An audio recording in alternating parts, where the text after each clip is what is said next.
Ça tourne. Ok. Mais attends, je sais pas que je te cache pas trop de l'ombre. Oh là là, mon dieu, tu me fais de l'ombre. Bah, vas-y, sors de la vidéo. Allez. Bonjour à tous, merci à vous d'être là pour cette nouvelle vidéo. Aujourd'hui, je suis avec le binôme Alban. Bonjour. On va vous parler de notre challenge Un jour une BD, un peu vous donner notre ressenti et un petit récap sur nos lectures. C'est le binôme qui commence. Donc on va vous faire un petit listing en fait un petit peu par ordre d'appréciation on va dire, même si elles étaient toutes bien. Donc moi je commence par Colonisation, donc que j'avais eu pour le 48 heures de BD. Une BD de science-fiction fort sympathique, sur l'histoire en fait d'un groupe de personnes qui, grâce à la technologie alien, l'humanité a pu se déployer et tout. Et on suit un groupe en particulier qui a retrouvé certains vaisseaux, j'en dis pas plus. C'est très sympa, c'est bien dessiné, et voilà, franchement, un bon moment. Ensuite, alors plus jeunesse, c'est La Brigade des Cauchemars, écrit par Monsieur Franck Tillier. Je crois que tu es vaguement familier avec cet auteur. Ouais, Un chouïa. Eh ben écoutez, c'est très sympa, j'étais vraiment agréablement surpris. Il y a 2-3 petits hommages à Freddy. Donc c'est l'histoire d'un groupe d'ados qui vont dans la tête d'autres ados qui ont des problèmes pour essayer, un petit peu comme Inception. Vous voyez le film. Et donc du coup, on suit un petit peu ses aventures et chaque album est sur l'ado en question dans lequel on est dans sa tête. Et l'histoire est vraiment prenante. Bon, le dessin un petit peu spécial, mais sans être mauvais particulièrement. Mais voilà, c'est vraiment prenant et ça montre que Monsieur Tillier a plusieurs cordes à son arc, j'ai envie de vous dire, son arc. Voilà. Ensuite, le tambour. Donc une histoire en fait d'un... C'est en quelle période? Je sais plus trop la période, c'était il y a longtemps. C'est un jeune homme en fait qui se lance dans la Légion étrangère pour fuir en fait, c'est en 1863. C'est un jeune homme qui se lance dans la Légion étrangère parce qu'il est accusé de meurtre. Et on suit en fait son parcours avec ses amis et tout. Je savais pas à quoi m'attendre, honnêtement, j'étais vraiment agréablement surpris. C'est assez beau au niveau du dessin. Je sais pas si on verra d'ici. Mais voilà, c'est vraiment très très joli, très intéressant et prenant, vraiment. Celui-là, on a envie de voir la suite, même si heureusement les histoires sont contenues. C'est-à-dire c'est pas genre à suivre tout de suite, tac tac, c'est genre un premier épisode, ça se conclut et on a envie de savoir la suite. Ensuite, le convoyeur, là on est sur du post-apocalyptique, vraiment très très bien, avec un petit peu comme le film, je sais pas si tu l'avais vu, le Book d'Eli avec Denzel Washington. Monde post-apocalyptique avec quelqu'un qui doit transférer des denrées rares et compagnie, vraiment prenant aussi, intéressant, et ça crée un univers vraiment, on a envie d'en savoir plus. Le dessin aussi très sympa, pas mal, ouais. Très joli, vraiment. Donc voilà, ça je vous le conseille aussi. Et ensuite les deux autres que je n'ai pas sur moi. Je dirais, donc c'est Something is Killing the Children, c'est un comics, donc sur un gamin dans sa ville natale, et il y a un monstre qui débarque qui a tué tous ses amis, et que, oui, c'est très sympa, et personne ne le croit et compagnie, et il y a une femme qui débarque, une Buffy-like, voilà, je sais que tu adores Buffy, bien sûr. Je déteste Buffy, mais on ne peut pas avoir du goût surtout, c'est pas grave. Et donc en fait on suit un peu son enquête et le fait qu'elle va tuer le monstre et compagnie, c'est très bien, bien dessiné. C'est juste que en fait c'est vraiment contrairement au BD qu'on a où c'est voilà, des épisodes sur une longue histoire, là c'est vraiment plutôt un long truc qui se produit et donc on n'a pas tout de suite la résolution, il faut suivre un peu. Donc c'est en vrai le truc le plus hors sujet du concours qu'on a fait, concours, challenge, mais c'est quand même intéressant, voilà, je vous le conseille aussi. Et le dernier, que j'ai pas non plus, c'est la BD comique de Fab Caro. Donc c'est Et si l'amour c'était d'aimer, magnifique titre.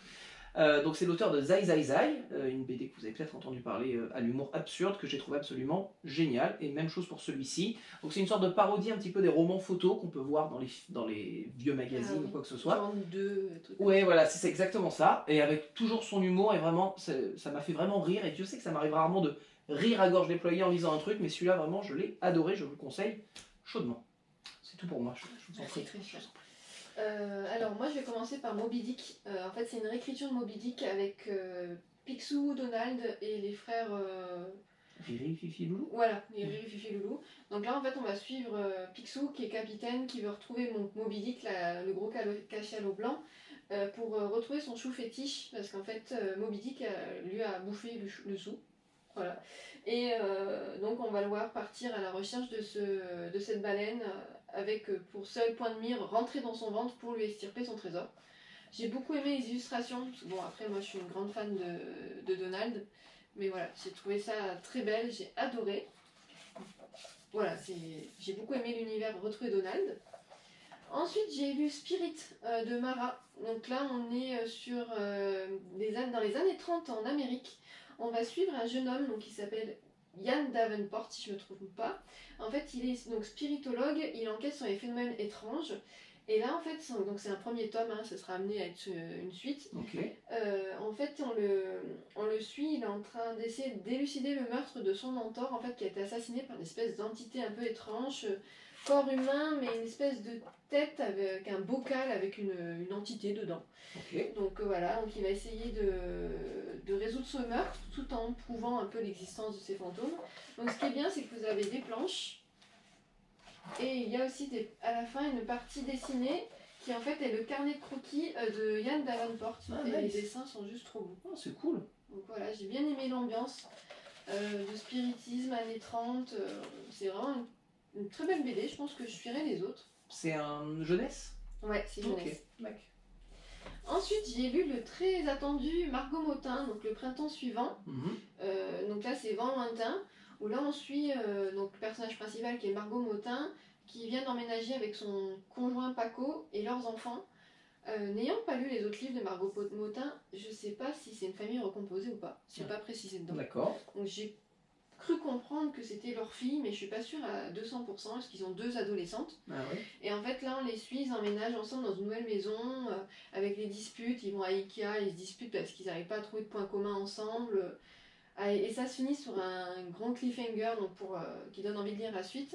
J'avoue que j'ai un peu moins aimé celui-ci parce que le personnage a été un petit peu caricatural de la prise de tête de certaines femmes.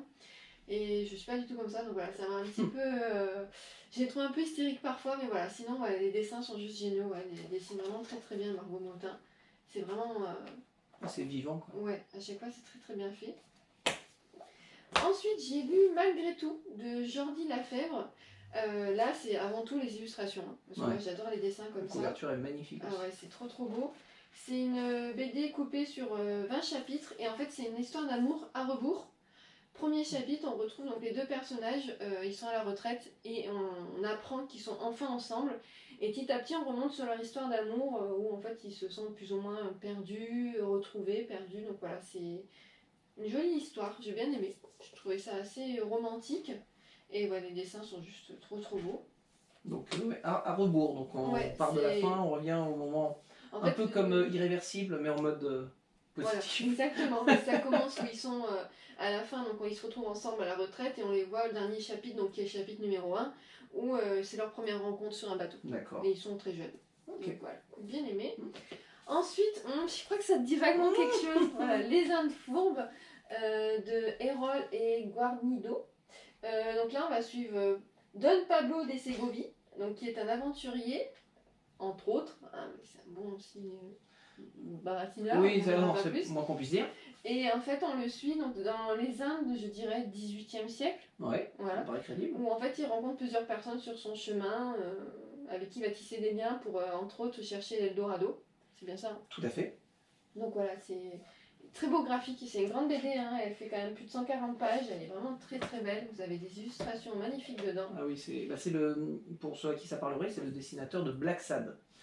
Et donc voilà, les planches, rien que ça, c'est à tomber par terre. Personnellement, c'était un de mes coups de cœur de l'année dernière, tout genre confondu. C'est monstrueux. Ouais, elle est très très... Vraiment, et au niveau historique, elle est très bien. Et c'est construit de façon... En fait, on comprend, on voit pas venir la suite. Vraiment, exactement, tout à fait. Il y a du suspense au final. Du twist. Exactement, il y a du twist. Non, c'est génial. Donc bon, ça va t'étonner. Un petit Agatha Christie. Donc c'est l'adaptation de Ils étaient 10 qui s'appelait avant Dix petits nègres. Donc qui a changé de nom il n'y a pas longtemps. Et là en fait on suit donc toute l'histoire du roman un peu abrégée quand même, parce que ça rentre en BD, bien sûr. Avec des illustrations vraiment très jolies, que tu appelles donc du coup old school. Voilà, donc très bien. En fait ce livre est construit, l'histoire est construite sur une petite, une comptine qui un peu relate du coup le déroulement du livre, de la BD. Alors, mise en garde, ne lisez pas avant de lire le roman, parce que vous allez tout vous spoiler. D'accord. Moi ça m'allait bien parce que j'ai lu le roman il y a 10-15 ans. Ok. Donc je me rappelais un peu du système, en fait, de comment l'assassin agissait, mais je ne savais plus qui c'était et pourquoi. Ça, c'est cool. Donc ça, c'était bien, ça m'a rafraîchi Ouais, la au moins, t'as la mémoire. surprise. Mais ne lisez pas ça et lisez le roman derrière, ça sert à rien de lire un roman, il faut plutôt faire l'inverse. Donc voilà, très très bonne BD, j'ai beaucoup aimé. Et il y en aura d'autres qui vont sortir après? Oui, il y en a, je crois que là pour l'instant il y en a 4 ou 5. Ah d'accord, ah oui. C'est jamais les mêmes qui adaptent de mémoire. Ah ça c'est bien, c'est original. Oui, d'accord. Moi ça change d'illustration. Ouais. Et donc je pense que les autres je vais les lire parce que j'ai bien aimé le concept. C'est étonnant. Oui, Agatha Christie. Et là, mon coup de cœur du binôme, en fait quand j'ai choisi la BD en librairie, j'ai eu donc 3 de mes collègues qui m'ont conseillé en coup de cœur ultime, donc voilà, donc faut la lire, hein. Elle est vraiment bien. Donc c'est Peau d'homme de Hubert et Zanzin, ou Zanzim, Zanzin, avec donc voilà des petites illustrations très bien. En fait on va retrouver, on n'a pas trop une période, je dirais 18e siècle. Oui, c'est pas précisé avec absolue certitude, mais bon, on a une vague idée. Fin Moyen-Âge, Renaissance, on ne sait pas trop. Et en fait, on suit une jeune femme qui va se marier en fait avec un fiancé qu'on lui a choisi, mais elle aimerait découvrir son fiancé avant de se marier, elle aimerait bien un peu le connaître. Et pour ça, sa marraine va lui proposer de porter une peau d'homme. Donc grâce à cette peau, elle va pouvoir rentrer dans les endroits où les femmes sont interdites, dans les bars et tous des événements comme ça. Et du coup, elle va pouvoir faire la connaissance sous le trait d'un homme avec son futur mari. Et voilà, je vous en dirai pas plus parce que c'est ce qui fait tout le charme du livre, de la BD. Mais voilà, c'est une très belle histoire qui met en avant les femmes, les interdictions qui leur ont été faites à cette période-là, et sur le fait que elles se mariaient un peu à des hommes qu'elles connaissaient pas et elles étaient souvent bafouées. L'homme ne risquait rien, mais la femme était souvent punie si c'était elle qui faisait un écart de conduite. Il y a aussi un aspect sur la religion qui est vraiment...